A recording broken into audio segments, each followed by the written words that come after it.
এই হত্যাকাণ্ড রাষ্ট্রীয় মদতে হয়েছে, রাষ্ট্রীয় বাহিনীর দ্বারা হয়েছে এবং রাষ্ট্রীয় বাহিনীর সহযোগীদের দ্বারা হয়েছে। তারা এই হত্যাকাণ্ডের বিচার করবেন না, কারণ তারা নিজেরাই হত্যাকারী। তো আপনি হত্যাকারীর কাছে কি করে হত্যাকার চাইবেন? যারা নিজেরা রাজাকার তারা অপরকে বলে রাজাকার।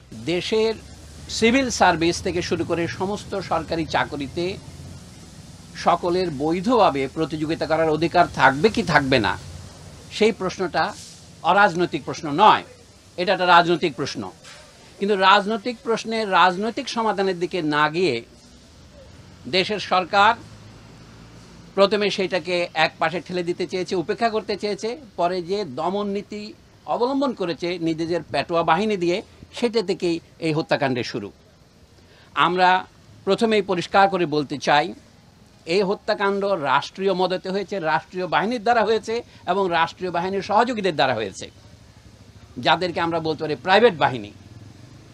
এর বিশ্বাসযোগ্য তদন্তের জন্য অবশ্যই বর্তমান পরিস্থিতিতে আন্তর্জাতিক তদন্ত দরকার। আমরা আমাদের নিহত, আহত, গুম হওয়া এবং নির্যাতিত জাতীয় জনগণের পক্ষ থেকে সেই দাবিকে অকুণ্ঠ সমর্থন জানাই। দ্বিতীয়ত, এখনও হত্যাকাণ্ডকে অস্বীকার করার জন্য একটা উদাহরণ দেই আপনাদের। গতকাল শোক দিবসের নামে একটা প্রজ্ঞাপন জারি করেছেন মন্ত্রিপরিষদ সচিব। সেখানে দেখবেন নিহত এবং আহতদের জন্য শোক পালনের জন্য কালো ব্যাজ পরিধান করতে বলেছেন। আমরা কিন্তু সেটা প্রত্যাখ্যান করেছি, আমরা লাল ব্যাজ পরেছি। এবং তারপরে তাদেরকে তারা শহীদ বলতে রাজি নন। তাহলে তারা যদি শহীদ না হন, শুধু নিহত হন, তাদের জন্য তাহলে প্রার্থনা করার দরকার কি? এটা হচ্ছে একটা নয়, এই ধরনের অজস্র সবিরোধ আপনারা পাবেন। সরকার এখন এই হত্যাকাণ্ডকে জায়েজ করবার জন্য যে অজুহাত ব্যবহার করছেন, যে তারা মেট্রো রেল স্টেশনে হামলা করেছে, সেতু ভবনে হামলা করেছে, অথবা বাংলাদেশ টেলিভিশন ভবনে হামলা করেছে। আমাদের জ্ঞানী বিশ্লেষকরা, যেমন ব্রিগেডিয়ার জেনারেল শাখাওয়াত হোসেন, তার পরিষ্কার করেছেন এইগুলিকে বলা হয় কি পয়েন্ট ইনস্টলেশনস, কেপিআই। এগুলি রক্ষার জন্য সরকার কোনো পূর্ব ব্যবস্থা গ্রহণ করেনি, অথবা করলেও যথাযথ ব্যবস্থা গ্রহণ না করার ফলে এর দায় কে বহন করবে? তাদেরকেই বহন করতে হবে। আর যেখানে গুলি হয়েছে, ধরুন প্রথমেই আবু সাইদ যেখানে নিহত হয়েছে রংপুরে, সেখানে কোন কেপিআই আক্রমণ করেছিল তারা? এখনও সরকারের সর্বোচ্চ মহল থেকে বলা হচ্ছে যে আমাদের উন্নয়নের প্রতীকগুলোকে ধ্বংস করার জন্যে আমাদের রাজনৈতিক বিরোধীরা এই আন্দোলনে ঢুকে পড়েছে। কথাটা যদি ধরে নেই, যুক্তির খাতিরে সত্য হই, তাহলে বলতে হবে দেশের মানুষ এটাকে সেই মুহূর্তে সমর্থন করলো কেন? ধরুন মিরপুর 10-এ অথবা অন্যান্য যে মেট্রো রেলে আক্রমণ করলো কেন?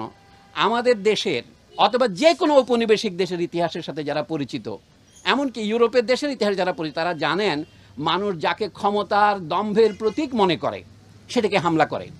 সরকারের লেজিটিমেসির একমাত্র দাবি হচ্ছে, বৈধতার একমাত্র দাবি হচ্ছে আমরা উন্নয়ন করেছি গত 1.5 দশকে।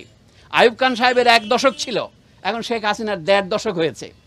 এই উন্নয়নকে মানুষ যে প্রত্যাখ্যান করেছে, সেটা দেখা যায় ঢাকা শহরের সমস্যাটা কী ছিল? গণযোগাযোগ ব্যবস্থার একটা বৈজ্ঞানিক পদ্ধতি, পাবলিক ট্রান্সপোর্টেশন সিস্টেম, সেটা দিয়ে মেট্রো রেল দিয়ে সেটার সমাধান হবে না। তাদেরই প্রকাশিত তথ্য অনুসারে এটা যখন সম্পূর্ণ চালু হবে, তাকে মাত্র 9% লোক একে উপকার পাবেন। কাজে এইটাকে প্রতীকী করে দেশের সমস্ত বাজেটের টাকাকে এক খাতে নিয়ে যাওয়া, এই ম্যান্ডেট কে দিয়েছে? এটা জনগণের সাথে আলোচনা করা হয়েছে। সুতরাং মানুষ যখন তথাকথিত উন্নয়নের প্রতীকগুলিকে আক্রমণ করে, সেটাকে আপনি প্রথমে মনে হবে দুর্ঘটনা, কিন্তু না, এর পেছনে একটা কারণ আছে। আমরা বলেছি সরকারকে ক্ষমা চাইতে হবে, এখন সেই পর্যায়ে পার হয়ে গেছে।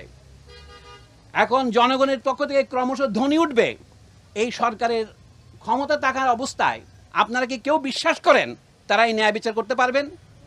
তারাই হত্যাকাণ্ডের বিচার করবেন না, কারণ তারা নিজেরাই হত্যাকারী।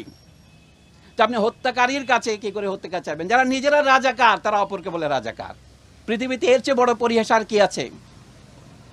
মানে যারা খুনি তারা আজ আমাদের বলে খুনি, যারা বিশ্বাসঘাতক তারা আমাদের বলে বিশ্বাসঘাতক। ক্ষমতার সর্বোচ্চ কেন্দ্রের চারদিকে তো রাজাকাররা বসে আছে, এবং যে ছাত্র যারা 2000 সনের পরে জন্মগ্রহণ করেছে তাদেরকেও তারা রাজাকার বলছেন। আমরা এখানে দাঁড়িয়েছি শুধুমাত্র যারা নিহত হয়েছে তাদের আত্মার মাগফিরাতের জন্য নয়, যারা বেঁচে আছে তাদের আত্মার মাগফিরাতের জন্যে।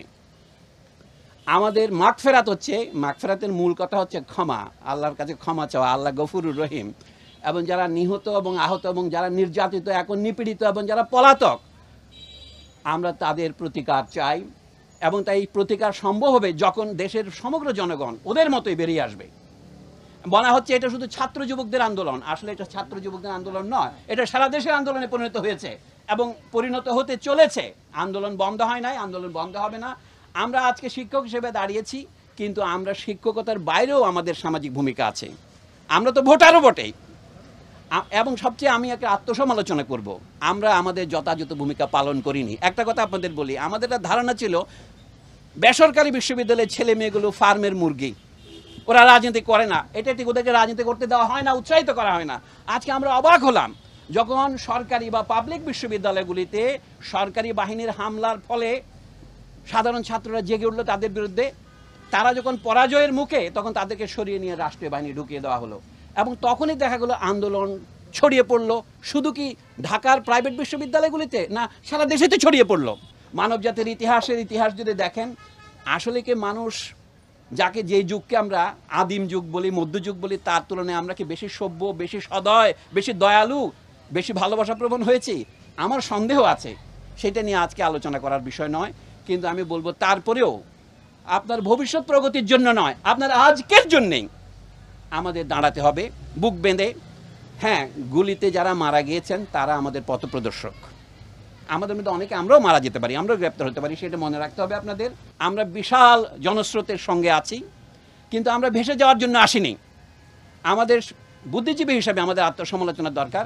আমাদের এই সমস্যার পুরো পুঙ্খানুপুঙ্খ ব্যাখ্যা করা দরকার।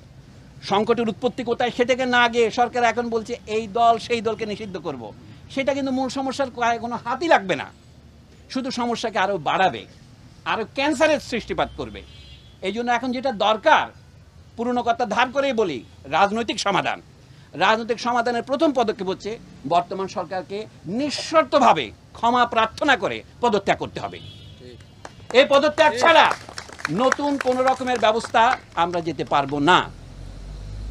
হয়তো এখন আমার কথা আপনাদের কাছে এখনো মনে হবে খানিকটা ইউটোপিয়ান, কাল্পনিক, কিন্তু আপনারা সেটা দেখতে যাচ্ছেন। আজ না হোক কাল হোক, যত দ্রুত এই অবস্থার পরিসমাপ্তি হয় ততই আমরা বিশ্ববিদ্যালয় খুলতে পারবো। আমরা লিখে দিচ্ছি শিক্ষার্থীরা গ্রেপ্তার কেন, অবিলম্বে মুক্তি দাও, সেটা আমাদের দাবি।